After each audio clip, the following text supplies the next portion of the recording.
안녕하세요 여러분, 반갑습니다. 정군입니다. 다들 좋은 하루 보내고 계시죠? 오늘은 비스마르크의 해전 이야기 마지막 에피소드입니다. 전투의 마지막 전개 과정을 볼 것이고요. 또한 승자의 이야기 그리고 패자의 생존기에 관한 다양한 일화들도 다뤄보겠습니다. 우선 오늘 에피소드를 보다 즐겁게 청취하기 위해서 저희가 지난 이야기를 가볍게 1분만 요약하는 시간 갖겠습니다. 시기는 1943년 3월 태평양 전쟁입니다. 일본군은 유기니 섬에서 큰 전쟁을 벌이고 있었죠. 그래서 7,000명의 육군 병사들을 배에 태워서 섬으로 보내기로 합니다. 수송선단이 조직되죠. 이 수송선단은 7,000명의 육군 병사들, 그리고 이 친구들이 먹을 식량, 쓸 무기, 식수와 중장비 등등이 실려 있게 되는데요. 이걸 다 가지고 유기니섬으로 가게 될 겁니다. 수송선단은 수송선 8척, 그리고 호위하는 구축함 8척, 공중에서 엄호를 하는 전투기 100여 대로 구성이 됩니다. 문제는 얘네가 유기니 섬으로 올 거라는 이 사실이 이미 연합군한테 들통이 났다는 거죠. 그래서 수송선단은 출발하자마자 무자비한 폭격을 받게 됩니다. 유기니 섬에 주둔하고 있던 연합군 제5항공대가 수송선단을 공격해서 큰 타격을 주게 됩니다. 근데 이 수송선단이 침몰한다는 게 정확히 어떤 의미인지 잘 와닿지가 않습니다. 그래서 이 수송선이 대체 어떤 배였는지 간단히 볼게요. 선단에서 가장 큰 배였던 테이오마루, 이 수송선 한 척을 보겠습니다. 테이오마루는 원래 여객선이었어요. 독일 여객선이었고요. 전쟁이 터진 뒤에 일본 해군이 이 배를 사와서 수송선으로 이용하게 됩니다. 배 길이가 136.9m인데요. 쉽게 비유해보면요, 저희가 타고 다니는 시내버스 있죠? 그 시내버스가 10대 길게 늘어서 있으면 테이오마루의 길이가 됩니다. 배 무게도 같은 선단에 있던 구축함 아라시오의 3배 가까이 되는 배고요. 그렇게나 굉장히 큰 배입니다. 이 커다란 배에 병사들이 900명 내지 최대치로는 1900명 정도 타고 있었다고 하는데요. 이렇게나 많은 병사들이 테이오마루에 타고 있었습니다. 이 친구들이 뉴기니 섬에 가서 쓸 군수품도 배에 같이 실려 있었고요. 그래서 수송선이 침몰한다는 것은 이 많은 병사들이 한 번에 바다에 빠진다는 거고요. 이 사람들이 쓸 모든 물자가 사라진다는 것과 같습니다. 이제 비스마르크의 해전의 중요성을 저희가 좀 알 수 있죠. 문제는 3월 2일에서 3월 4일 단 24시간 사이에 일본 수송선단이 괴멸당한다는 겁니다. 먼저 3월 2일 뉴브리튼섬 북쪽에서 수송선 교쿠세이마루가 격침당합니다. 타고 있던 1200명의 병사들 중에서 250명이 전사하고요. 130명이 큰 부상을 당하게 돼요. 생존자들은 구축함 2척에 옮겨 타고 뉴기니로 가게 됩니다. 근데 이거는 바로 다음 날인 3월 3일에 있을 그 재앙의 전초전이었다는 거죠. 이어지는 다음 날 오전에 수송선단은 항공대의 공격을 또다시 받게 됩니다. 목적지였던 뉴기니섬 라에 도착하기까지 1시간을 남겨두고 공격을 받는데요. 그리고 단 20분간 이어진 폭격에서 일본 수송선단은 남아있던 7척의 수송선을 모두 잃게 됩니다. 추가로 구축함 3척도 대파당해서 이 배들 모두 기능을 잃고 침몰 직전에 놓이게 되고요. 저희가 지난번 에피소드에서 바로 이 순간까지를 이야기를 했습니다. 3월 3일 오전 10시 30분 그 시점에 일본 수송선단은 거의 전멸한 상태였어요. 수송선들은 모두 가라앉고 있었고요. 바다에는 산산조각난 배 파편과 수천 명의 생존자들이 떠다니고 있었습니다. 수송선단에는 아직 비교적 상태가 좋았던 5척의 구축함이 남아있긴 했습니다. 하지만 이 구축함들로는 더 이상 수송작전을 진행할 수가 없었어요. 그 시각 구축함들의 최우선 임무는 최대한 많은 생존자들을 구조하는 것이었습니다. 병사들 모두 제각기 살 길 찾느라 바빴던 아비규환의 현장이었어요. 중요한 건 연합군 항공대가 오후에 또다시 공격을 하러 온다는 겁니다. 오전에 지금 수송선단에게 엄청난 타격을 줬던 이 폭격기들이 집에 돌아가서 재무장, 재급유를 하고 오후에 다시 나타난다는 거죠. 여기서 오늘 이야기의 핵심 포인트가 나오는데요. 그게 뭐냐 하면요, 연합군이 매우 무자비했다는 겁니다. 연합군 폭격기들은 이미 다 죽어가고 있는 수송선들과 구축함에 또 공격을 합니다. 바다에 빠져있던 생존자들과 구명보트 뗏목에도 공격을 가했고요. 이게 군사적 언어로 이걸 소탕전이다, 전과 확대다, 이런 이야기를 할 수 있겠는데요. 쉽게 보면 확인 사살을 한 거다라고 보시면 되겠습니다. 특히나 연합군 조종사들은 일본군 생존자들한테 자비를 베풀지 않았어요. 지금 바다에서 허우적거리고 있는 이 수천 명의 병사들은 이미 전의를 상실했습니다. 망망대해에서 오도 가도 못하고 있는 그냥 피난민들이에요. 이 병사들 무장도 제대로 안 하고 있었고요. 전투를 할 수도 없습니다. 뗏목에 매달려서 그냥 보트피플이라고 생각하시면 되는데요. 근데 폭격기들은 이 사람들한테도 기총소사를 가하고요. 불타고 있는 수송선에 남아있던 생존자들한테도 폭탄을 투하합니다. 그래서 왜 이렇게 연합군이 무자비했는가에 대해서 많은 논란이 있어요. 우선은 호주와 미국 조종사들 모두 일본군이 저지른 만행을 굉장히 많이 들었었다는 겁니다. 태평양 전쟁이 시작하고 지난 15개월 동안 일본군은 영미연합군 병사들한테 절대 자비를 베풀지 않았습니다. 특히나 일본 항공대는 말라야, 싱가포르, 필리핀 등지에서 그 달아나고 있는 연합군 함선들한테 무자비한 공격을 퍼부었던 그런 이력이 있단 말이죠. 게다가 죽음의 바탄 행진 같은 그 포로에 대한 만행도 이미 연합군한테 다 알려져 있었습니다. 이 죽음의 바탄 행진이 뭐냐면요, 1942년 4월에 일본군이 연합군 포로 7만 명을 포로 수용소까지 행진시켰던 사건입니다. 88km 넘는 거리를 그냥 걷게 하면서 일본군이 식량과 식수도 안 주고요. 가는 도중에 포로들을 무자비하게 학대했습니다. 이 과정에서 연합군 포로 1만 명이 사망하게 되고요. 이런 사실이 이미 잘 알려져 있었다는 거죠. 미군 조종사들은 일본군이라면은 이를 바득바득 갈고 있었던 거죠. 일본이 절대 자기가 피해자라 이렇게 주장할 처지가 아니라는 겁니다. 게다가 지금 이건 전쟁 상황이기도 했고요. 연합군 입장에서는 지금 바다에 빠져있는 일본 병사들 언젠가 남서태평양에서 자신들에게 위협이 될 존재들이었던 것도 맞았죠. 또 3월 3일에 격추당했던 B-17 폭격기 승무원들이 살해당하는 사건도 있었습니다. 이것도 연합군 조종사들의 분노에 크게 한몫을 해요. 이 B-17 폭격기 승무원들은 낙하산을 메고 떨어지는 폭격기에서 탈출하는데요. 이렇게 탈출했던 승무원들이 일본군한테 모두 살해당했던 겁니다. 이런 문제들이 겹치면서 연합군 조종사들이 일본군에 대해서 엄청난 증오심을 품게 되고요.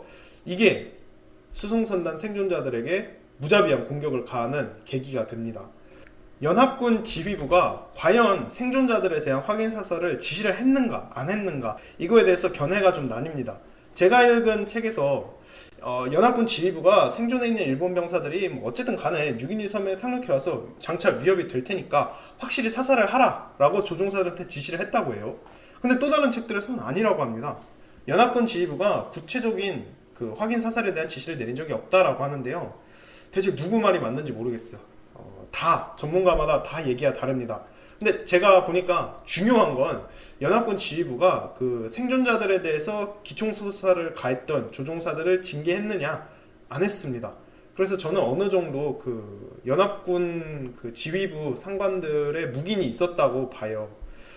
그래서 오늘 이야기를 할 때 저희는 두 가지를 기억해 주시면 되는데요. 우선 첫 번째, 일본 수송선단은 이미 전투를 수행하는 함대가 아닙니다. 이 함대의 최우선 임무는 최대한 많은 병사들을 생존시키는 것이겠고요. 병사들 역시나 전투를 하는 게 목적이 아니고요. 살아남는 게 최우선 과제였어요. 그리고 두 번째는 연합군 항공대가 이들한테 절대 자비를 베풀지 않았다는 겁니다. 생존자들이 폭격에서 살아남고 침몰하는 배에서 탈출했다 한들 그걸로 끝난 게 아닙니다. 계속해서 연합군 항공대의 공격을 받게 된다는 것이죠.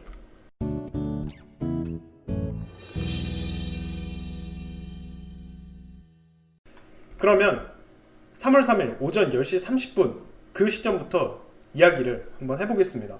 그 시각 연합군 항공대는 매우 성공적인 공격을 끝마쳤습니다. 그리고 재무장과 재급유를 위해 잠시 뉴기니로 돌아갔어요. 이로써 일본 수송선단은 잠시 한숨 돌릴 수 있게 됩니다. 연합군 항공대가 다시 돌아올 때까지 약 4시간 30분 정도의 시간이 주어지는데요. 이 시간 동안 최대한 많은 병사들을 구조해야 했던 거죠. 수송선단에는 아직 움직일 수 있었던 구축함 5척이 남아있었어요. 이 5척 모두 병사들을 살리기 위해 고군분투합니다. 자, 우선 구축함 도키스카제가 있습니다. 구축함 도키스카제는 오전의 전투에서 4발의 폭탄을 맞은 상태였어요. 이 피해로 20명이 전사했고요. 배는 모든 기능을 잃고 바다에 동동 떠 있었습니다. 엔진도 말을 안 듣고요. 배를 움직일 수도 없었어요. 결국 오전 10시 50분에 승조원들한테 배를 버리라는 명령이 떨어집니다. 도키스카제의 피해가 너무 심각해서 상륙 주정이나 구명보트를 내릴 수도 없는 그런 상태였어요. 그래서 옆에 있던 구축함 유키카제가 승조원들을 구조하러 옵니다. 그렇게 부상자 28명이 유키카제로 옮겨 타게 되는데요. 여기에 더해서 도키스카제에 타고 있던 일본 군단장 하타조 중장과 군사령부 고위 장교들도 모두 유키카제에 옮겨 탑니다. 이 장군들은 육지에서야 날고 기어 다녔어요. 하지만 지금 바다 한복판의 해전에선 그저 아무것도 할 수 없는 피난민 같은 그런 존재입니다. 그 외에 도키스카제 타고 있던 병사들, 바다에 뛰어든 사람들이 많았어요. 이 병사들은 다른 구축함들이 와서 구조해냅니다. 그렇게 타고 있던 육군 병사들은 다른 배에 옮겨 타는데요. 이 사람들 말고 원래 도키스카제 타고 있던 승조원들이 있습니다. 해군 병사들인데요. 이 사람들은 상당수 남아서 도키스카제를 복구하는 작업에 착수합니다. 또 다른 배의 상황들도 보죠. 구축함 아라시오는 폭탄을 맞고 배의 지휘부가 전멸하는 피해를 입었어요. 또한 배를 운전할 수도 없는 그런 상태였습니다. 그 상황에서 아라시오는 전속력으로 움직이다가 결국 수송선 노지마를 들이받게 되는데요. 교통사고가 일어난 거죠. 이거는 저희가 저번 편에서 그 과정을 다 봤었습니다. 이 충돌로 인해서 수송선 노지마는 순식간에 침몰해요. 일단 태생이 미쓰비시 중공업이 만들었던 그 석탄 운반하는 화물선이었습니다. 그 막 폭탄을 맞고 충돌하고 전쟁을 하라고 만든 배가 아니란 말이죠. 그래서 결국 충돌하고 20분도 안 돼서 수송선 노지마는 완전히 가라앉아 버립니다. 수송선 노지마에 타고 있던 병사들 중 약 400명이 사망하게 되고요. 배가 워낙 빨리 침몰해서 병사들이 배에서 탈출할 틈도 없었던 것 같아요. 수송선 노지마의 함장이었던 마스모토 제독도 보트에 탈 시간이 없었습니다. 그래서 무작정 바다에 급히 뛰어들어야 했어요. 그 뒤 헤엄을 쳐서 구명보트에 오를 수 있었습니다. 이 마스모토 제독이 타고 있는 구명보트는 운이 굉장히 좋았어요. 이틀 동안 바다를 떠돌아다니다가 일본 잠수함을 만나서 구조되거든요. 그렇게 선장이었던 마스모토 제독이 비스마르크 해전에서 살아남게 됩니다. 굉장히 운이 좋은 케이스예요. 노지마와 충돌했던 구축함 아라시오는 태생이 군함이었습니다. 그래서 좀 튼튼했어요. 덕분에 침몰하지 않았습니다. 오전 10시 40분에 구축함 아라시오는 아직 바다에 떠있긴 했습니다. 하지만 지휘부가 전멸했던 탓에 배를 탈출하라는 명령을 내릴 사람이 없었어요. 배 자체도 폭탄을 너무 많이 맞았던 터라 불이 나 있었고 온통 혼란스러웠습니다. 아라시오의 병사들은 제각기 구명보트를 타고 탈출하기도 하고요. 덜어는 바다에 뛰어들기도 합니다. 바로 그때 구축함 아사시오가 와서 구조 작업을 펼쳐요. 아라시오의 부상자들이 아사시오로 옮겨 타게 되고요. 배에 있던 기밀 서류들도 아사시오의 병사들이 챙겨갑니다. 문제는 부상자들만 구조되었다는 거죠. 구축함 아라시오의 승조원 대부분은 남겨두고 그냥 갑니다. 왜 그랬느냐? 상부에서 구축함 아라시오의 피해를 최대한 복구하고 배를 살려보라는 명령을 내렸단 말이죠. 그래서 대다수의 승조원이 이 불타는 배에 남아서 화재 진압과 복구 작업에 착수합니다. 문제는 그날 오후에 연합군 폭격기들이 다시 돌아와서 아라시오의 공격을 가한다는 거고요. 이 때문에 남아있던 많은 병사들이 전사하게 됩니다. 한편 구축함 우라나미는 가장 상태가 양호한 배였어요. 그래서 곧장 생존자 구조에 나섭니다.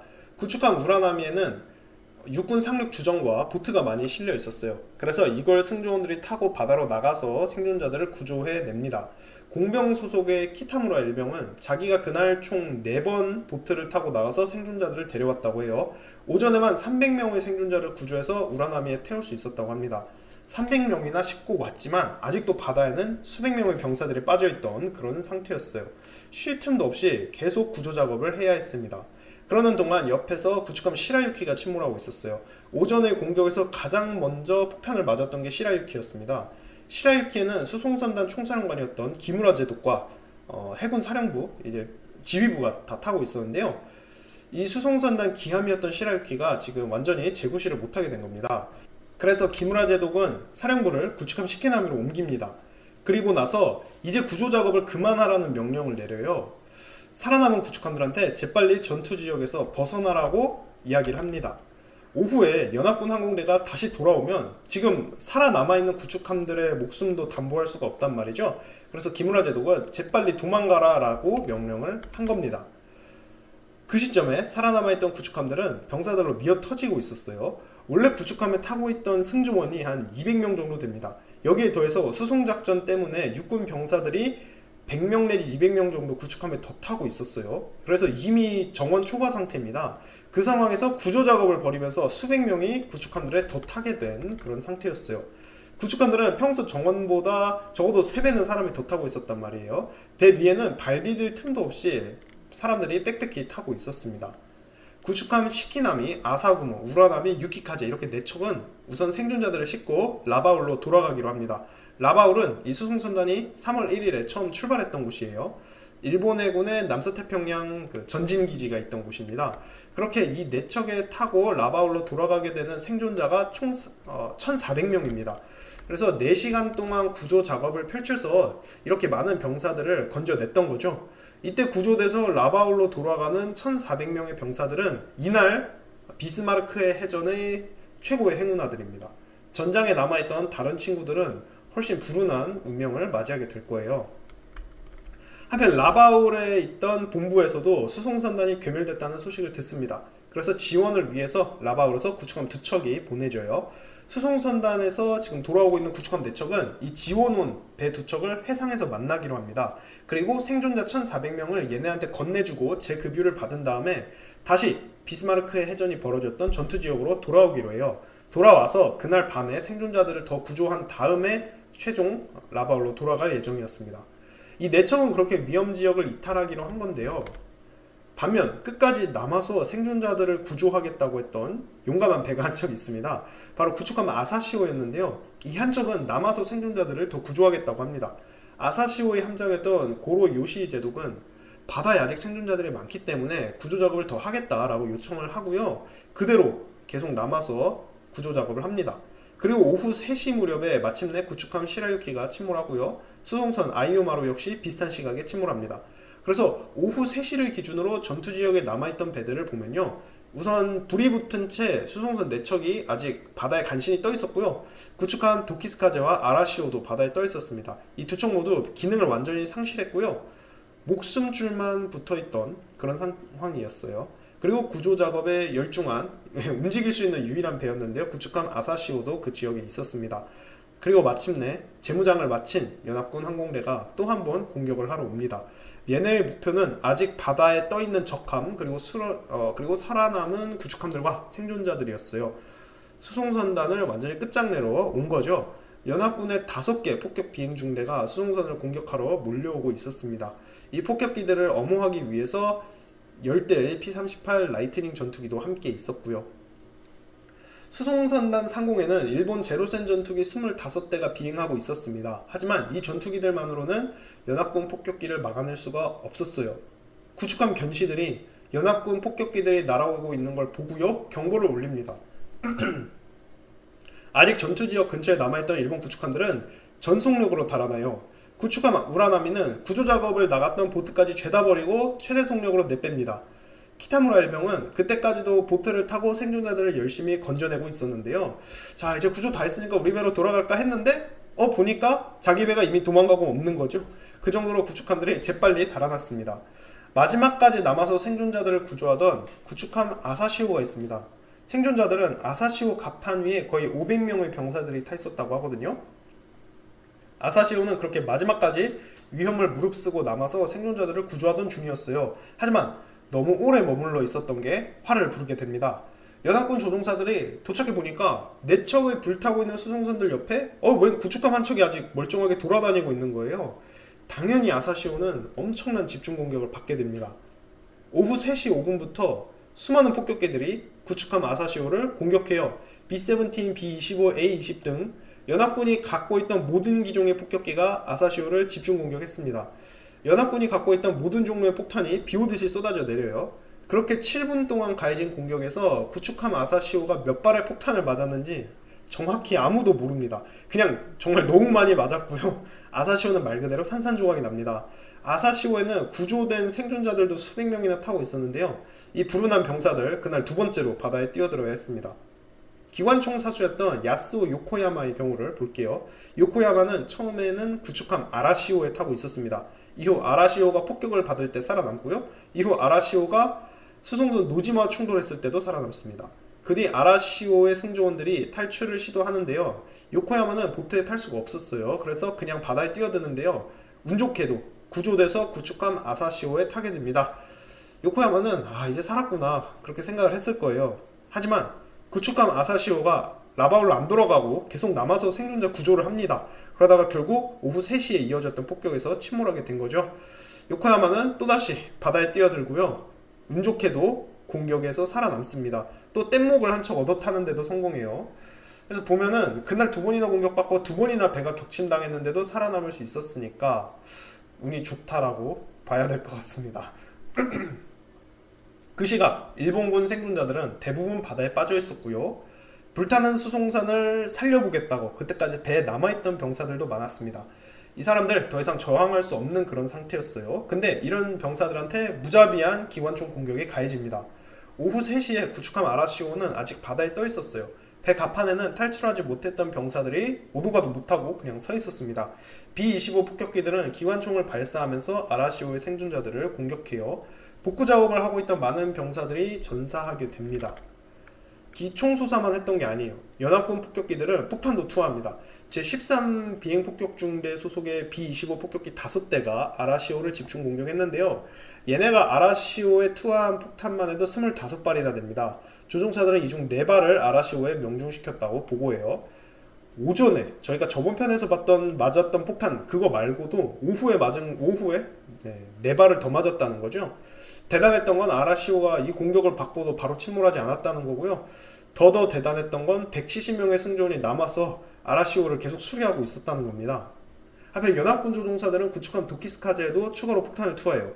도키스카제는 모든 기능을 잃고 바다에 떠있던 상황이었습니다.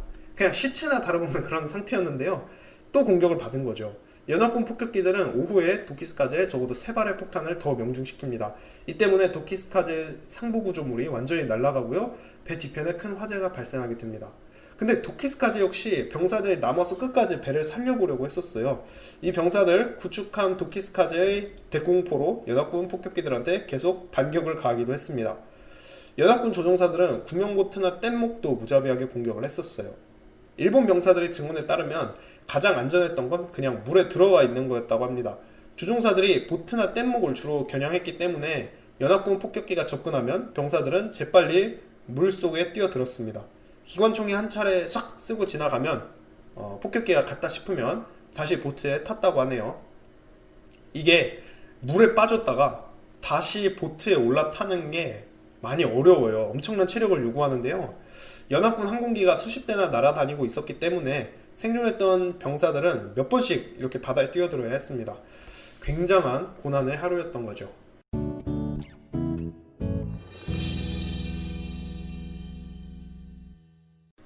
그러면 이날을 견뎠던 병사들의 각계별 흥미로운 에피소드를 보겠습니다.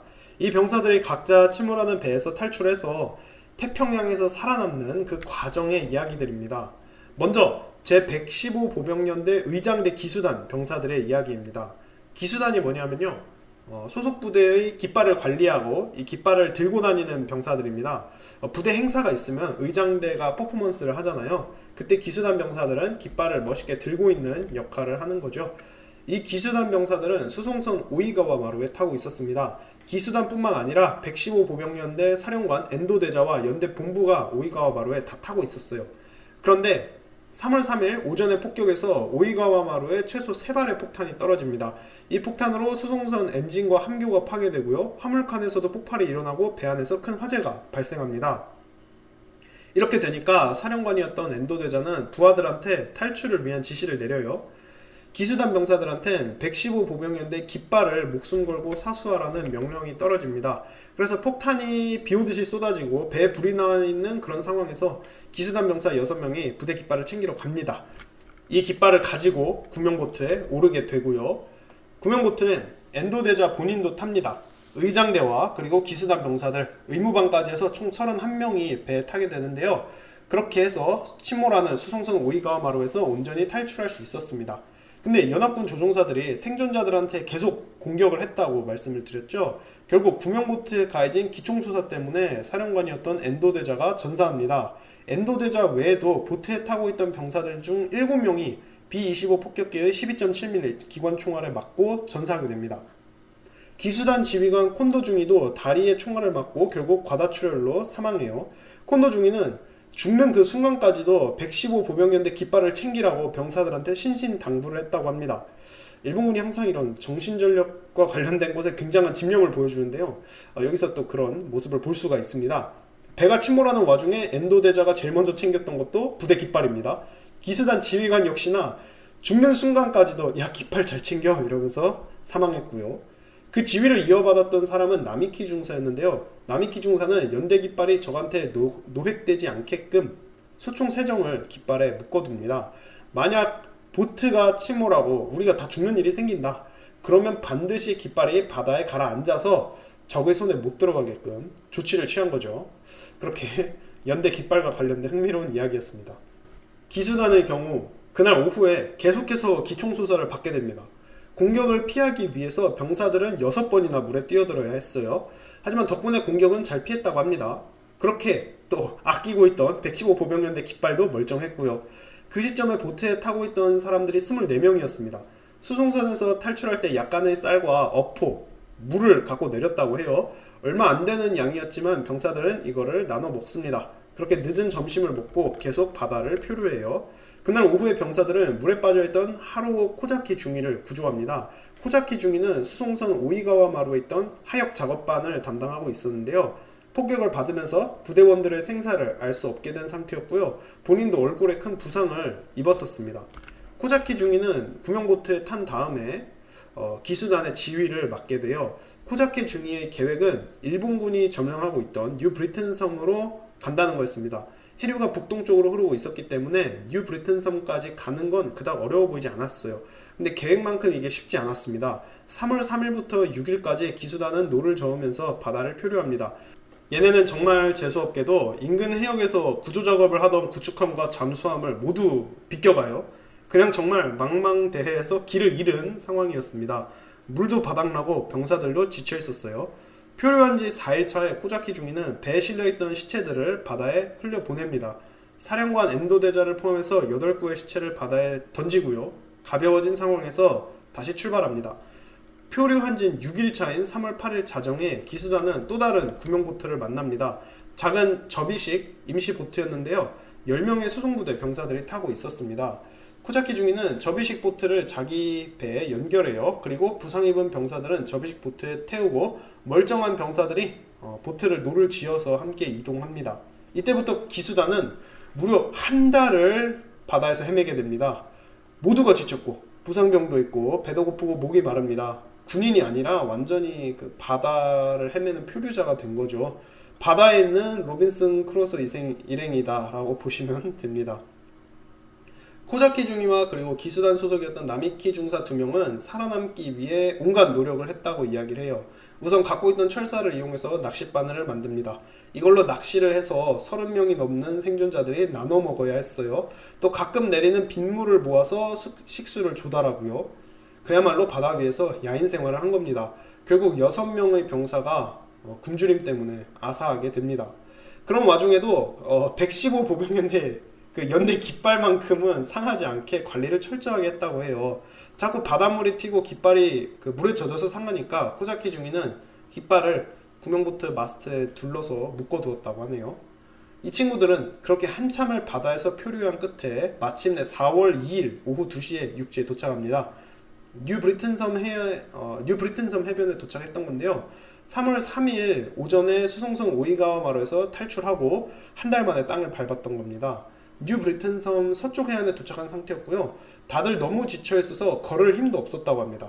다행히 친절한 폴리네시아 원주민들이 이 병사들을 도와줘요. 먹을 것과 물을 나눠주고요. 그리고 서쪽으로 좀만 더 가면 일본군 부대가 있다고 알려주기까지 합니다. 코자키 중위와 기수단 병사들은 그렇게 10km를 더 걸어서 일본군 주둔지가 있는 케이프 마커스에 도착할 수 있었습니다. 기수단이 거기까지 115 보병연대 깃발을 갖고 왔단 말이에요. 이 깃발은 케이프 마커스 비행장 경비대 지휘실에 걸리게 됩니다.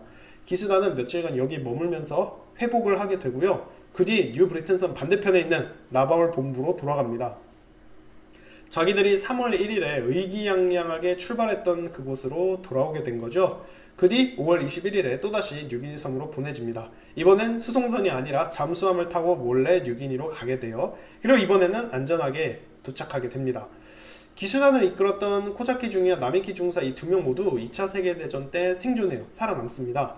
두 사람은 자기들이 도대체 어떻게 한 달 동안 바다에서 살아남았었는지 지금 생각해도 대단하다 이렇게 회고합니다.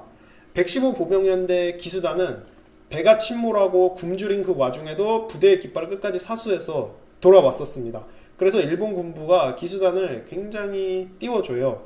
이게 진짜 참된 군인 정신이다 이런 내용으로 1944년 8월에 군 잡지에 실렸다고 하네요. 또 이 사례가 전후 뉴기니 전역 연구에 쓰이고 있습니다. 그런 이야기를 봤고요. 또 다른 생존자들도 좀 보겠습니다. 사부로 시라이시 일병, 이 사람은 트럭 운전병이었는데요. 수송선 테이오마루에 타고 있었습니다. 3월 3일 오전 10시경에 테이오마루에 폭탄이 명중해요. 그 시각 시라이시는 갑판 아래 대피해 있었습니다. 그리고 배에 큰 화재가 발생해요. 곧이어 탈출 명령이 떨어지고요. 수송선 테이오마루는 수송선단에서 가장 큰 배였습니다. 병사들도 많이 타 있었고요. 근데 사람 수에 비해서 보트가 너무 적었습니다.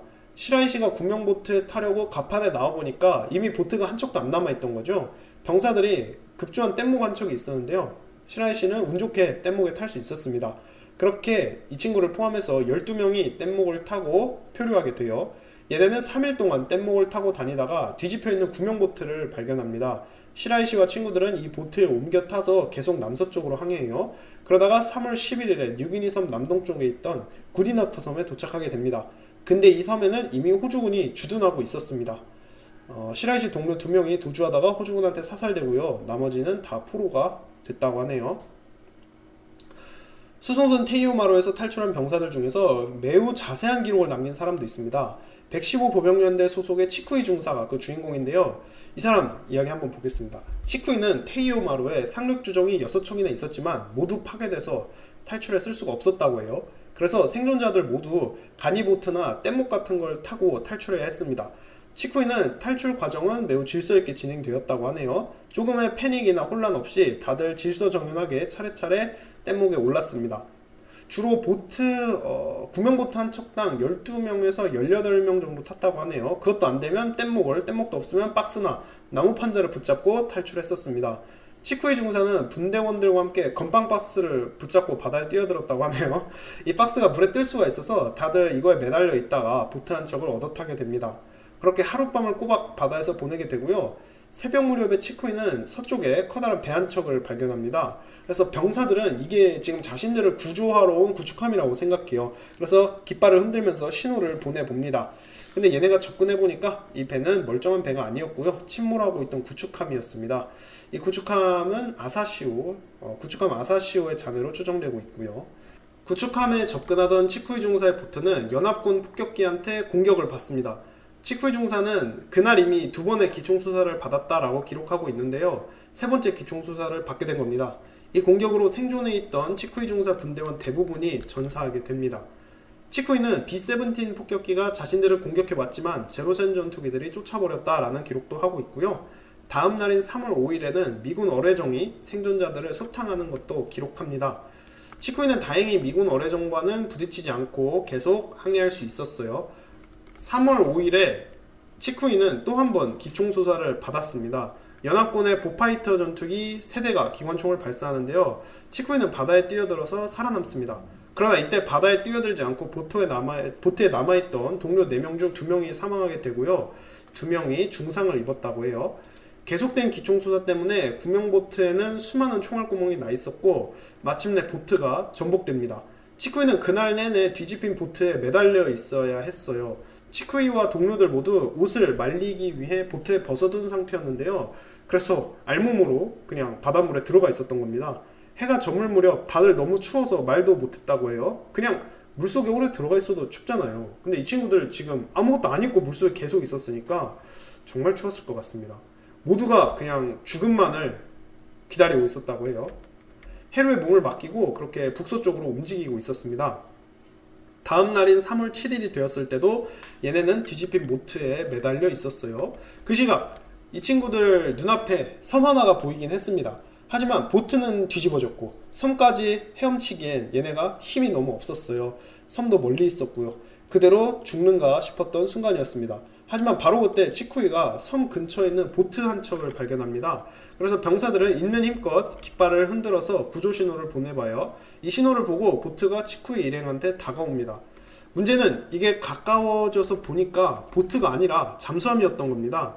이 잠수함은 잠수했다 부상했다 몇 번 반복하면서 매우 조심스럽게 다가와요. 치쿠이는 내가 바다에서 4일을 버텼지만 마침내 미군 포로가 되는구나 라고 생각했습니다.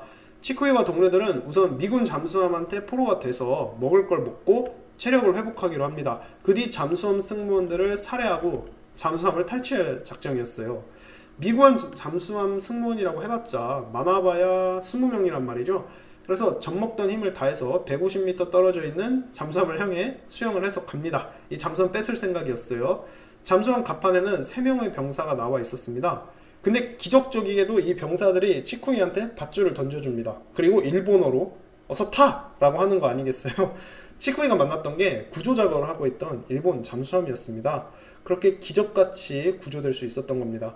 치쿠이는 잠수함을 타고 3일 뒤 뉴기니섬 라에에 있던 일본군 거점에 도착할 수 있었습니다. 이곳의 야전병원에서 체력을 회복하게 되고요. 다만 치쿠이는 4달 뒤에 뉴기니 섬 살라모아 전투에서 전사합니다. 결국 뉴기니 섬에서 살아서 집으로 돌아갈 수는 없었어요. 비스마르크해 해전 이야기가 담긴 이런 치쿠이의 일기는 연합군이 살라모아의 일본군 진지를 점령할 때 발견되고요. 덕분에 저희가 이 이야기를 다룰 수 있게 되었습니다.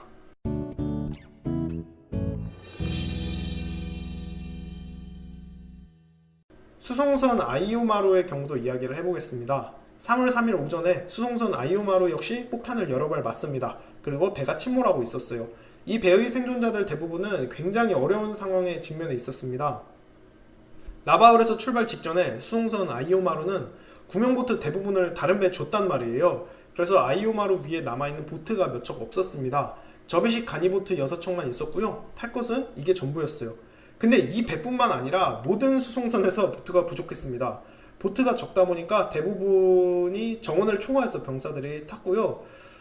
그렇게 안락한 상태는 아니었다는 거죠. 제14 야전포병연대 소속의 리헤이 코이도 상병은 자기가 탔던 보트가 너무 작았고 또 허리까지 물이 차 있었다고 합니다. 이런 보트를 타고 굶주리면서 며칠씩 혹은 몇 주 이상 표류해야 했던 거죠. 병사들은 배에 실려있던 대나무와 나무 판자를 이용해서 뗏목을 만듭니다. 이것도 부족했어요. 수송선 아이오마루에 타고 있던 병사들 대부분이 그냥 맨몸으로 바다에 뛰어들어야 했습니다. 탈출 수단이 없다 보니까 많은 병사들이 전사하게 되고요. 아이오마루에 탔던 병사들 중 300명이 비스마르크의 해전에서 전사하게 됩니다. 배에 타고 있던 병사들 숫자를 최대한 많이 잡아봐도 2분의 1이 전사하게 된 거죠. 바다에 있던 생존자들 역시 살아남기가 쉽지 않았습니다. 연합군 폭격기가 생존자들한테 계속 기총수사를 가했단 말이죠. 이게 치명적이었습니다. 22살의 아키오 후지와라 일병은 이날 수송선 아이오마루에서 탈출했었는데요. 그날 3월 3일 오후에만 4번이나 기총수사를 받게 됩니다. 이 확인 사살 때문에 바다에 뛰어든 생존자들이 많이 사망하게 돼요. 연합군 폭격기의 공격은 밤이 되어서야 끝났다고 합니다. 후지와라는 자기 주변에 적어도 100여 구의 시체가 떠다니고 있었다고 해요. 후지와라는 그렇게 3월 3일 오후와 밤 내내 구명조끼 하나만 입고 바다에 떠 있었습니다. 그러다 3월 4일 새벽에 구축함 한 척을 보게 됩니다. 구조작업을 하던 구축함이라고 생각하고 후지와라는 필사적으로 헤엄쳐서 구축함에 다가가 봐요. 하지만 이건 침몰하고 있던 구축함 아사시오의 잔해였습니다. 3월 4일 오전 11시에 후지와라는 동료 3명과 함께 아사시오에 올라탑니다. 그리고 잠시 배에 누워서 휴식을 취해요. 얘네는 적어도 20시간을 물속에 떠 있었단 말이에요. 계속 헤엄치고 움직이느라 굉장히 지쳐 있었습니다. 그래서 잠시 쉬는 건데요. 얘네가 누워있은 지 1시간쯤 지났을 때 연합군 전투기 5대가 나타납니다. 그리고는 갑판에 기총수사를 가해요. 후지와라의 동료 2명이 기관총에 맞고 전사하고요. 1명이 부상을 당합니다. 후지와라와 부상당한 친구가 급히 바다에 뛰어들고요. 곧이어 B-25 폭격기들이 나타나서 10발의 폭탄을 투하합니다. 이 중 2발이 아사시오의 잔해에 명중하고요. 배가 마침내 완전히 침몰하게 됩니다. 후지와라는 그날 오후 내내 나무 조각에 매달려서 바다에 떠 있었어요. 해가 저물 무렵 같이 있던 친구가 결국 출혈로 사망합니다.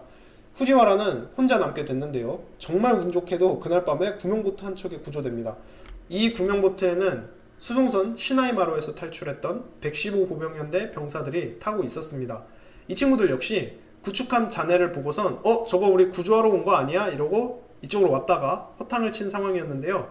다행히 이 보트에 후지와라가 탈 수 있게 됩니다. 하지만 이런다고 해서 고난이 끝나는 게 아닙니다. 얘네가 타고 있던 구명보트는 3월 5일 내내 거듭해서 기총소사를 받습니다. 생존자들은 죽은 척하기 작전을 써서 많은 위기를 넘겼는데요. 저 멀리 연합군 폭격기가 나타나면 다들 바닷속으로 잠수해서 보트 밑부분에 숨는 겁니다. 이렇게 하면 폭격기 조종사들은 저게 그냥 버려진 보트인가 보다 라고 생각을 하고 공격을 안 하고 지나갔다고 해요. 후지와라는 이렇게 고생 끝에 마침내 섬 하나에 도착하는데요. 거기서 호주군에게 포로로 잡힙니다. 수송선 다이메이마루에서 탈출했던 수송대대 소속의 우시로 와타나베라는 병사가 있어요. 이 친구도 좀 보죠. 와타나베는 구체적으로 자신들이 처했던 상황에 대해 꽤 자세한 기록을 남깁니다. 3월 3일 오후에 와타나베 본인을 포함해서 8명이 접이식 간이보트에 타고 있었습니다. 바다에 표류하게 된 이후로 와타나베는 갖고 있던 물자에 대한 체크를 하는데요. 뭔지 좀 보죠. 물이 들어있던 수통 4개, 보존식품 6봉지, 통조림 8캔, 감미된장 9조각, 맛과자 4봉지, 건빵 4봉지, 오렌지 1봉투, 이 식량을 8명이 나눠 먹어야 했습니다. 그렇게 바다에 표류하게 되고요. 노가 없었던 탓에 야전삽으로 물을 저어서 전진해야 했습니다. 그렇게 얘네는 이틀 동안 1시간씩 교대로 야전삽을 저어서 남쪽으로 향해 갑니다. 다들 갈증 때문에 너무 힘든 상황이었어요. 와타나베는 어찌나 목이 탔던지 입안에 있던 침까지 전부 말랐다고 기록을 합니다. 다들 죽기 직전의 상황이었던 바로 그때 기적같이 소나기가 닥쳐요. 열대성 스콜이라고 하죠. 갑자기 하늘에 구멍이 뚫린 것처럼 비가 막 쏟아지는 겁니다. 와타나베와 친구들이 갖고 있던 수통 4개를 모두 물로 꽉 채울 수 있었다고 해요. 다들 너무 기뻐서 그때 웃었다고 합니다. 그렇게 힘을 얻어서 계속 앞으로 나아가고요. 3월 6일 밤에 마침내 섬에 도착합니다. 와타나베는 섬에 도착한 뒤에 호주군 정찰대한테 포로가 되고요. 한국인에 대한 기록도 있어요. 수송선 다이메이마루에는 해운사 직원이었던 에이키 키오가 타고 있었습니다. 니폰 유센 캐시엘 라인의 직원으로 일하고 있던 젊은 한국인이었는데요. 3월 3일 오전에 다이메이마루가 폭발할 때 키오는 구명조끼를 입고 배에서 탈출합니다. 또 5시간 동안 헤엄쳐서 운 좋게 수송선 오이가와마루의 생존자들이 타고 있던 보트와 만나서 구조됩니다. 이 보트에는 17명이 타고 있었는데요. 얘네는 바다를 표류하다가 3월 9일에 트로브리안드 군도에 도착할 수 있었습니다. 섬 원주민들은 굉장히 친절해서 이 친구들한테 먹을 것을 많이 나눠줘요. 그렇게 얘네가 배불리 먹고 쉬고 있던 도중에 호주군 정찰대가 섬에 도착하고요. 아무 무기도 없던 키오는 포로가 됩니다. 키오와 같이 있던 일본군 병사들도 모두 포로가 되고요. 수송선 다이메이마루에는 포병 소속이었던 테츠오 호소다 병장도 타고 있었습니다. 3월 3일 오전에 이 친구가 포대 작업을 하고 있을 때 다이메이마루에 폭탄이 떨어져요. 배에 구명보트가 없었기 때문에 호소다는 커다란 나무 판자를 붙잡고 배에서 탈출합니다. 호소다 말고도 이 나무 판자 하나에 9명이 매달려 있었습니다. 그 상태로 무려 이틀이나 아무것도 못 먹고 물도 못 마시고 바다를 돌아다니게 돼요. 그러다가 생존자들이 타고 있던 보트 한 척을 만나서 구조됩니다. 얘네가 타고 있는 보트는 3월 7일에 구디너프 섬에 도착하게 되는데요. 뉴기니 인근에 있는 작은 섬이죠. 섬 원주민들은 일본 병사들한테 먹을 것도 나눠주고 자기들 집도 내어줍니다. 그렇게 이틀 동안 구디너프 섬에 머물면서 쉴 수 있게 되어요. 하지만 3월 9일에 연합군이 구디너프 섬에 도착합니다. 이어서 전투가 벌어지고요. 16명의 일본 병사들 중에서 13명이 전사합니다. 호소다는 이때 생존해서 포로가 되고요. 그래서 이런 일화들을 보시면 배에서 탈출하고 바다에서 살아남는다 해도 일본군 병사들은 연합군의 무자비한 소탕전에서 또 살아남아야 했다는 거죠. 그래서 비스마르크해 해전에서 일본군 병사들의 생존율이 왜 그렇게 낮았는가, 그 이유를 저희가 볼 수 있습니다. 그렇다면 수송선 한 척이 침몰하면서 얼마나 큰 인명피해가 발생하는 건지 조금 구체적으로 보겠습니다. 중간 크기였던 수송선 오이가와마루를 볼게요. 오이가와마루에는 115 보병연대 병력 일부와 포병연대 병사들 480여 명이 타고 있었는데요. 앞서 봤던 115 보병연대 기수단 친구들도 이 배에 타고 있었습니다. 근데 이렇게 살아남았던 건 극히 예외예요. 비스마르크 해전 때 오이가와마루에 타고 있던 115 보병연대 병사들 다수가 그날 전사하게 됩니다. 115 보병연대 69대대 기관총 중대 소속이었던 츠카사 코이즈미의 기록을 보겠습니다. 코이즈미는 자기를 제외한 분대원 전체가 그날 익사했다고 기록해요. 또 코이즈미가 속한 중대원 108명 중에서 생존자는 33명밖에 안 되었다고 합니다. 중대장을 포함해서 중대 내 장교 전원이 그날 전사했다고 해요. 그러니까 중대원 3명 중 2명은 그날 사망한 겁니다. 제9중대와 11중대 역시 실종 및 전사자가 56명이라고 보고합니다. 2명 중 1명은 죽거나 사라진 거죠. 근데 수송선 오이가와마루는 3월 3일 밤이 될 때까지도 침몰하지 않는 끈질김을 보여줬거든요. 그렇다면 배가 이렇게 천천히 가라앉았는데 왜 많은 사람이 빠져나오지 못했는지가 궁금해집니다. 폭탄에 맞고 5분 만에 가라앉았던 수송선 캔부마루나 충돌 후 바로 가라앉았던 수송선 노지마와는 달리 오이가와마루에서는 배에서 탈출할 시간이 충분했단 말이죠. 대체 왜 그렇게 많은 병사가 죽었을까? 우선 배에 남아서 끝까지 불을 끄려고 했던 병사들이 많았다는 거죠. 근데 생존자들에 따르면 오후에 연합군 항공대가 확인 사살을 가했단 말이에요. 오이가와마루에 폭탄이 더 투하되었고요. 하루 종일 연합군 폭격기들이 배에 계속 기총소사를 가합니다. 이 때문에 배에 남아있던 많은 병사들이 목숨을 잃게 됩니다. 그리고 그날 밤 어뢰정이 발사한 어뢰에 맞고 오이가와마루가 결국 침몰하게 되고요. 오이가와마루에서 탈출했다 해도 기총소사를 피할 수도 없었습니다. 예컨대 오이가와마루에서 탈출했던 야나기자와 일병은 구명보트에 타고 있던 12명 중에 7명이 기관총을 맞고 사망했다고 해요. 115 보병연대의 목공이었던 아베 병장 역시 자기 보트에서 2명이 기관총 때문에 사망했다고 합니다. 이런 일이 비일비재하게 있었습니다. 그랬던 만큼 일본 병사들의 생존율은 극히 낮았어요. 자, 근데 이 병사들 말고 구축함한테 구조될 수 있었던 행운의 병사들이 있잖아요. 그 병사들은 어떻게 되었는지 이야기를 좀 해보겠습니다. 3월 3일 오전 10시 반부터 오후 3시까지 수송선단의 구축함들은 구조작업을 했습니다. 그 뒤 4척의 구축함이 생존자를 잔뜩 싣고 전투지역을 벗어났어요.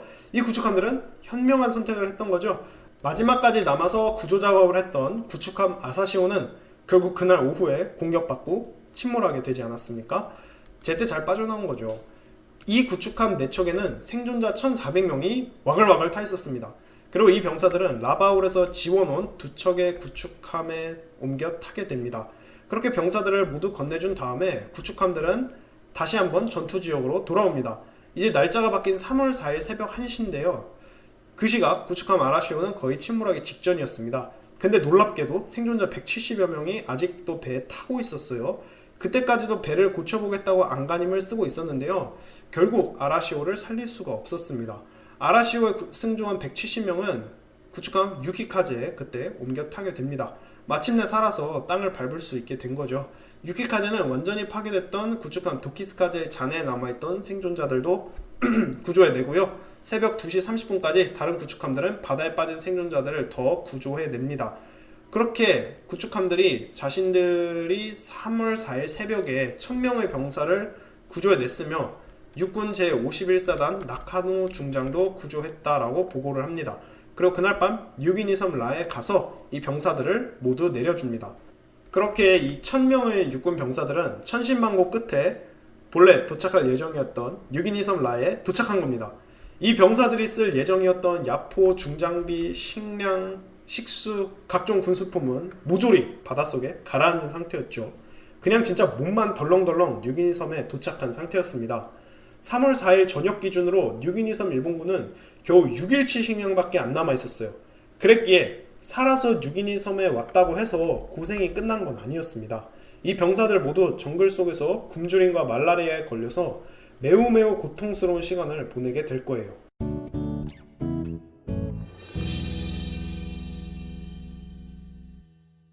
한편 3월 4일 새벽에 생존자 1,400명을 태운 구축함 2척이 라바울 항구에 도착합니다. 이 병사들은 3월 1일에 의기양양하게 라바울에서 출발했습니다. 하지만 불과 3일 뒤에 물에 흠뻑 젖어서 만신창이가 되어서 라바울로 돌아온 겁니다. 살아서 돌아온 것만으로도 매우 기뻐해야 했죠. 그날 밤 병사들은 자기가 원래 쓰던 내무반에 다시 돌아와서 누울 수 있었습니다. 아키모토 일병은 3일 전 자기가 쓰던 침상에 또다시 누웠다고 기록하고 있어요. 아키모토와 내무반을 같이 쓰던 분대원들도 모두가 3일 전에 떠날 때만 해도 의기양양했었습니다. 하지만 비스마르크의 해전이 끝나고 라바울로 돌아왔을 때 분대원의 절반은 영영 돌아오지 못하게 됩니다. 115 보병연대 2중대의 기록을 볼게요. 이 친구들은 수송선 시나이마루에 타고 있었는데요. 탈출 명령이 떨어진 게 3월 3일 오전 10시 20분이었습니다. 한창 폭탄이 비오듯 쏟아지던 바로 그 순간이었죠. 그 뒤 워낙 혼란스러워서 병사들 모두 뿔뿔이 흩어지고 서로 어디 있는지를 모르게 됩니다. 이후 구축함 아사고무와 우라나미 두 척이 이 병사들을 구조하고요. 이 두 척을 타고 병사들이 전장을 이탈합니다.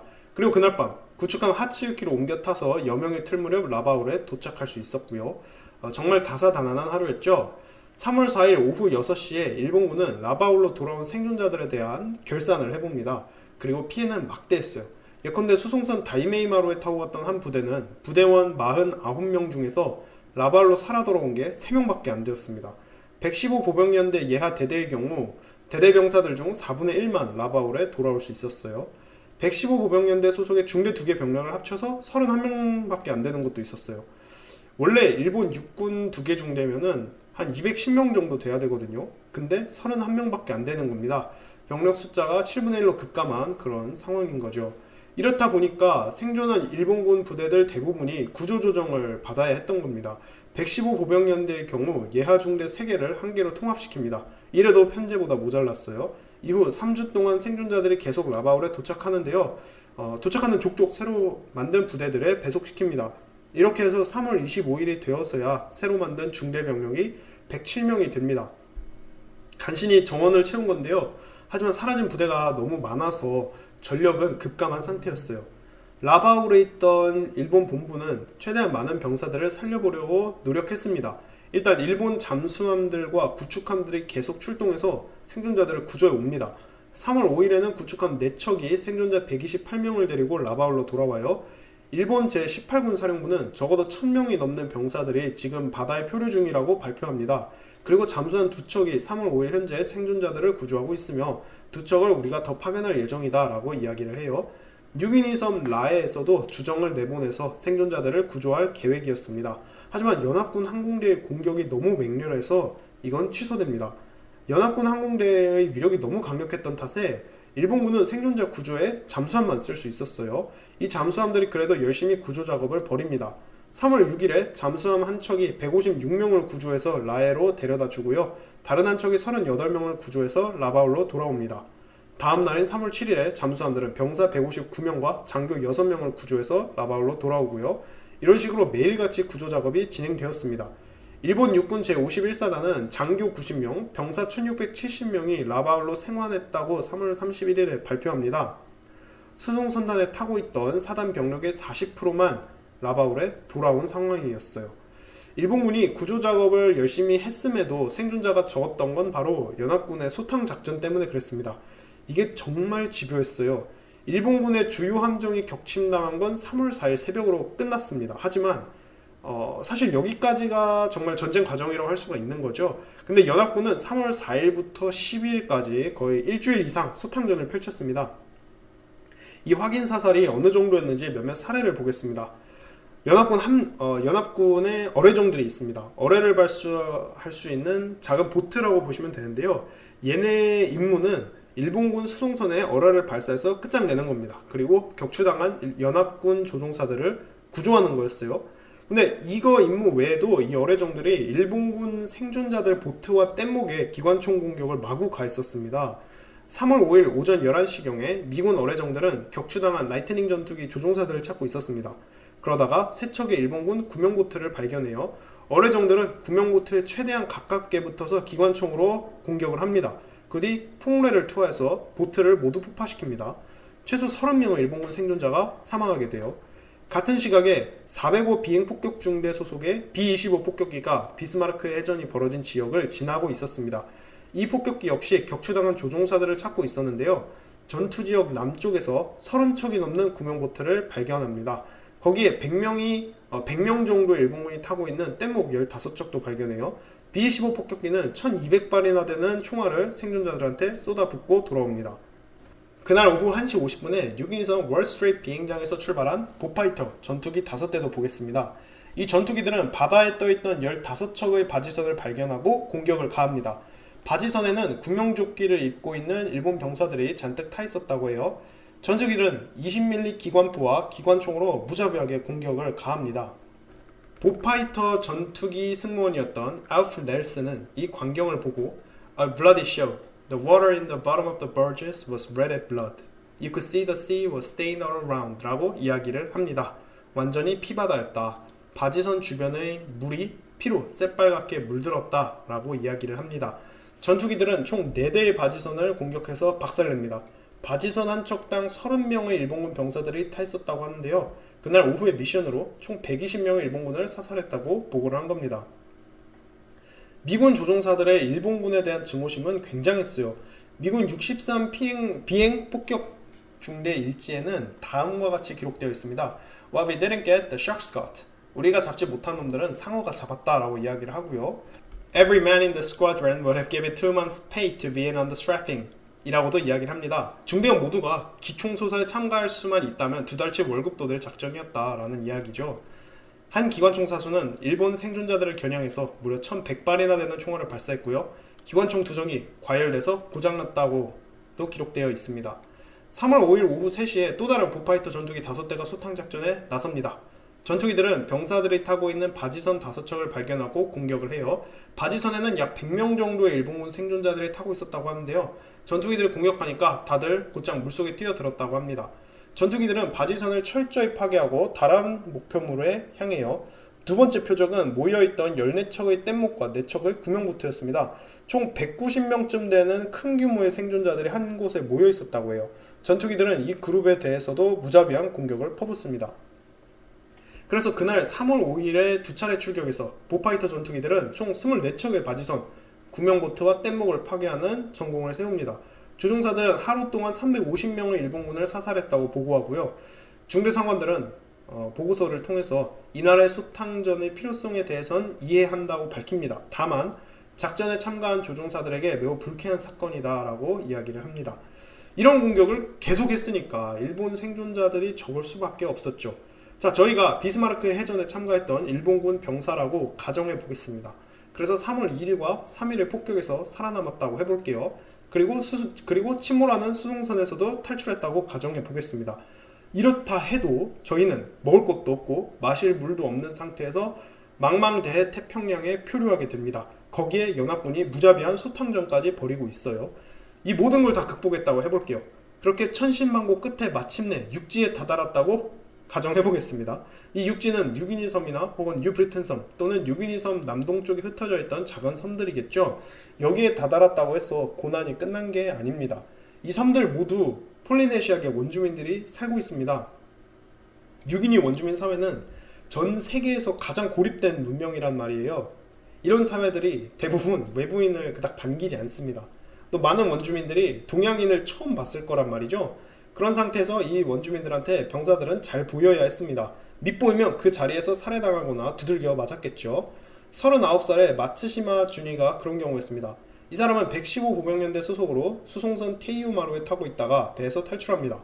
그 뒤 12명의 동료와 보트를 타고 표류하게 되는데요. 미군 어뢰정에게 공격을 받아서 이 중 7명이 사망하게 됩니다. 마츠시마와 다른 5명의 병사들은 보트를 버리고 물에 뛰어들어서 살게 되고요. 그 뒤 헤엄쳐서 유기니 섬까지 갑니다. 그리고 섬 원주민들을 만나는데요. 얘기가 잘 안 통했나봐요. 원주민들은 마츠시마와 동료들을 공격해서 얘네를 꽁꽁 묶어버립니다. 그리고 호주군한테 넘겨줘요. 그렇게 포로가 되었다고 합니다. 마츠시마는 그래도 운이 좋은 편이었어요. 살아남았잖아요. 그러니까 이야기가 이렇게 전해지는 건 아니겠어요. 진짜 재수없어서 식인종을 만났거나 아니면 불친절한 원주민을 만났다면 그 자리에서 살해당했을 겁니다. 특이한 케이스도 있는데요. 115 보병연대 신호수였던 타케오 야나가위자의 일화입니다. 얘는 구명보트를 타고 동료들과 바다에 표류하는데요. 연합군 폭격기의 공격을 받아서 7명의 동료가 사망합니다. 야나가위자와 생존한 동료 4명은 구리너프 섬에 도착하는데요. 여기서 연합군과의 전투가 벌어지고요. 2명이 더 사망합니다. 그리고 다른 2명이 말라리아로 또 사망해요. 그렇게 처음 보트를 탔던 사람들 중에서 야나가위자 1명만 남게 됩니다.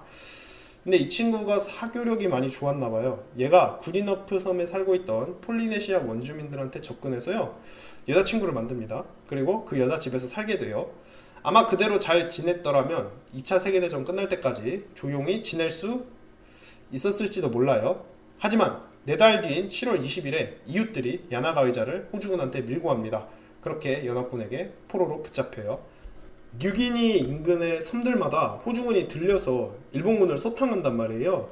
이 때문에 많은 생존자들이 고초를 겪습니다. 일단 호주군이 일본군 생존자들을 매우 거칠게 다뤘고요. 일본군도 얘네가 쉽게 포로가 될 사람들이 아니었단 말이죠. 그래서 계속 전투가 벌어졌습니다.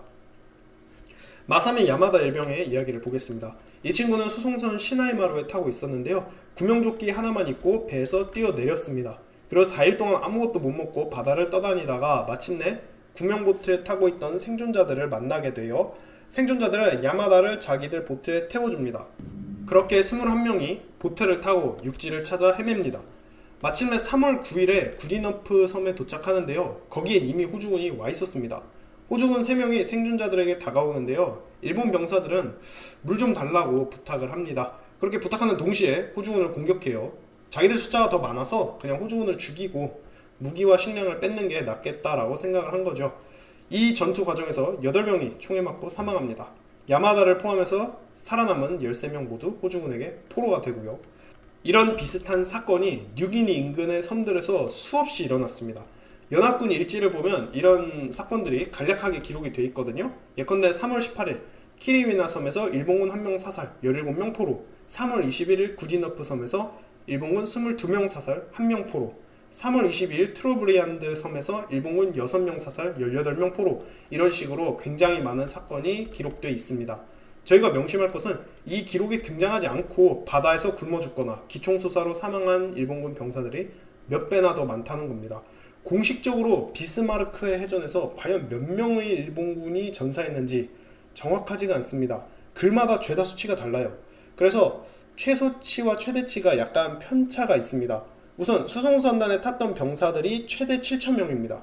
이 중에서 최소 2,900명이 전사하게 되는데요. 최대치로 잡으면 3,500여 명이 전사하게 됩니다. 배 타고 가던 병사들 50% 이상이 전사한 거죠. 그래서 비스마르크의 해전은 일본군의 완전한 대패였습니다. 반면 연합군의 피해는 항공기 6대를 잃고 항공기 승무원 13명이 전사하는 것에 그쳤습니다.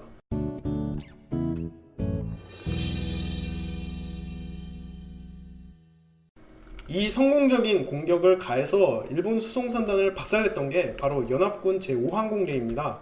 이 항공대를 조직하고 훈련시켰던 사람이 바로 미 공군 사령관 케니 장군이었어요. 이 케니 장군이 누구고 어떤 아이디어를 내서 비스마르크의 해전을 승리로 이끌었는지 그거에 대해서 저희가 1편에서 정말 자세히 이야기를 했었습니다. 연합군 항공대의 주인공이었던 인물인데요. 해전을 두고서 이 사람의 이야기를 조금 더 해보겠습니다. 3월 4일 오전 6시에 케니 장군은 워싱턴으로 출발할 예정이었단 말이죠. 그러던 와중에 전날에 일본 수송선단을 괴멸시키는 그런 대승리를 거둔 겁니다. 케니 장군은 어서 빨리 워싱턴과 호주에 있는 자기 상관들한테 이 소식을 자랑하고 싶었어요. 그날 아침에 케니 장군은 곧바로 메가더 원수한테 전화를 겁니다.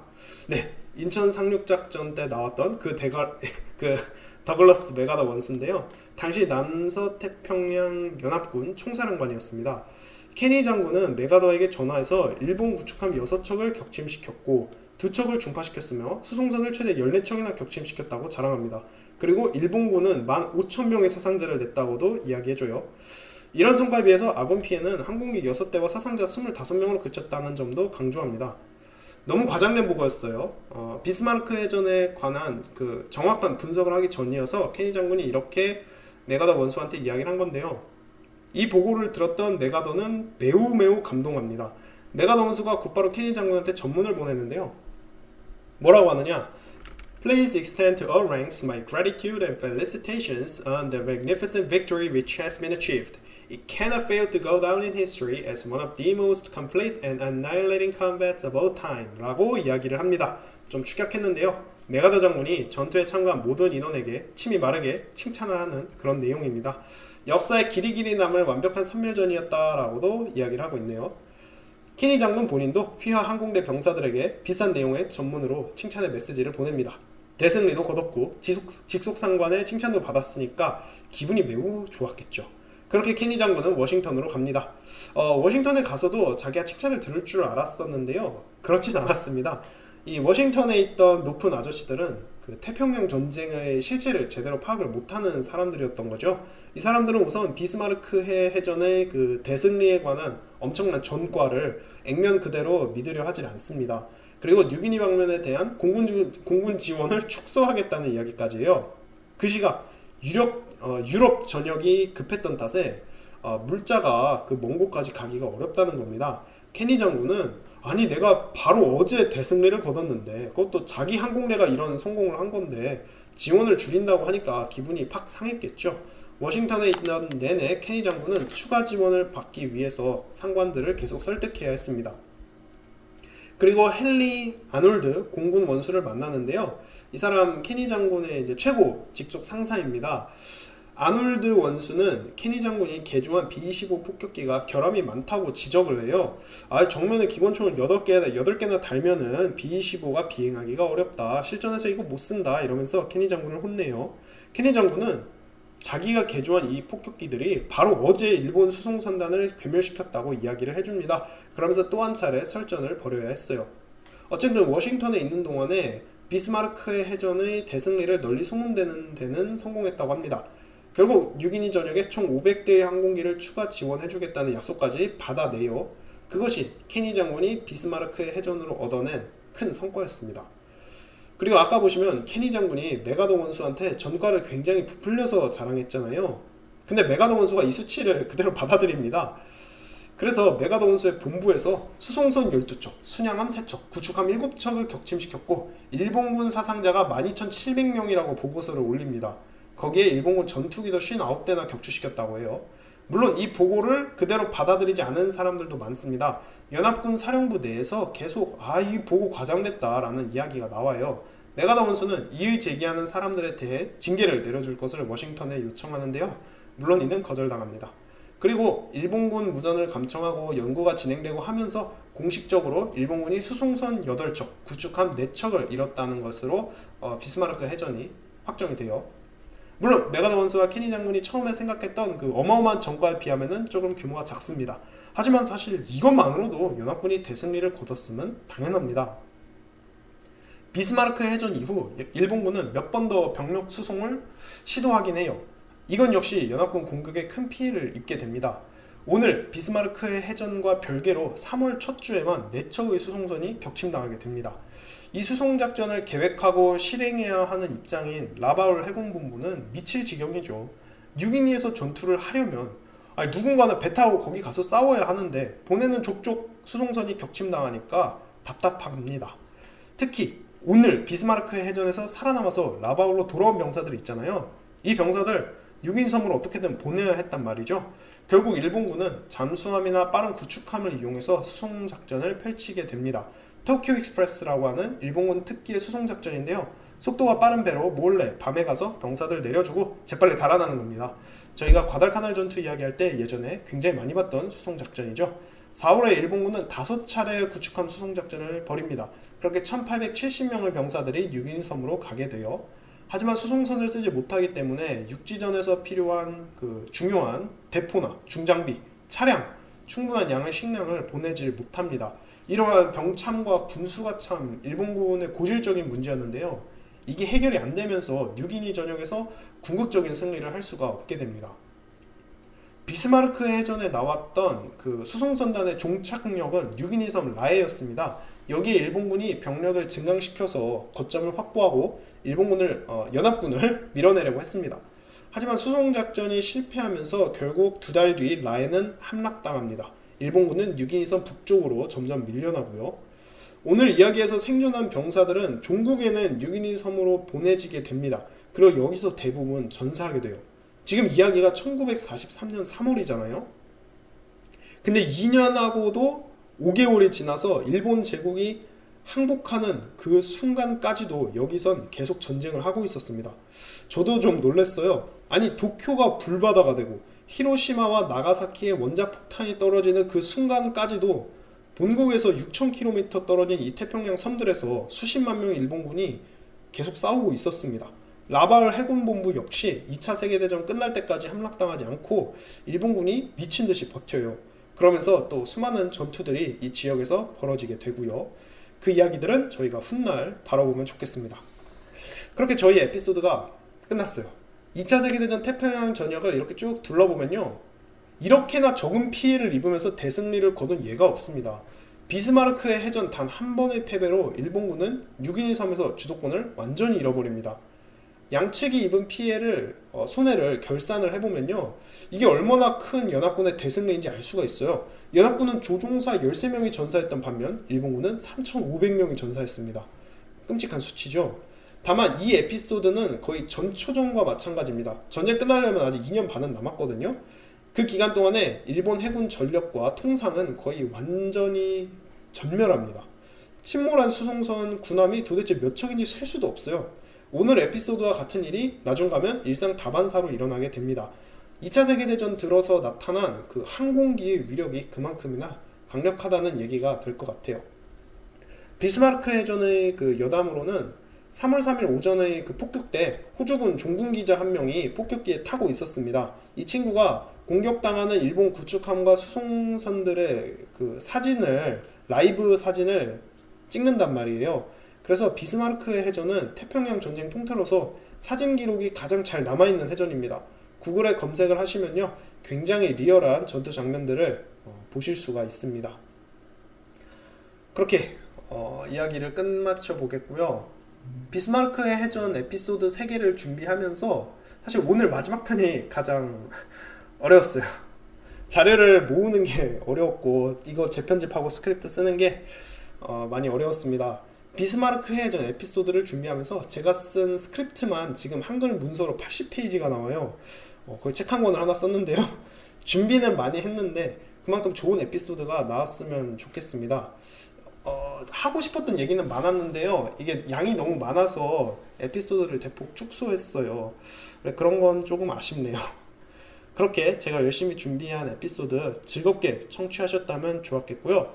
제가 많은 준비를 해서 또 다음 편에 다른 이야기로 찾아뵙겠습니다. 항상 애청해주셔서 너무 감사하고요. 다들 좋은 하루 보내시기 바랍니다.